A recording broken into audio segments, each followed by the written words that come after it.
So in reaction to the Russian invasion of Ukraine, the world governing body of football, FIFA, and the European governing body, UEFA, have suspended all Russian national teams, as well as all Russian clubs from all football competitions with immediate effect. And this is in addition to the moving of the European Champions League final from Russia and the cancellation of the Russian Formula One event. And look, innocent people are dying in Ukraine. It no get no more serious than that.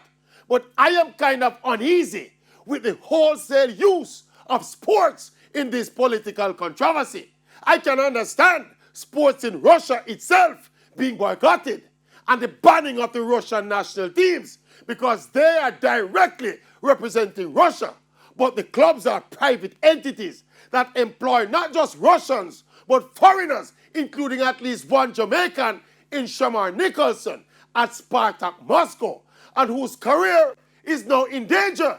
I am not sure I agree with this selective punishment of sports on this occasion. I think sports, if anything, should be used as a unifying force to try and end the war. Unfortunately, again, sports is like an innocent bystander who is getting caught up in the crossfire. Crossfire!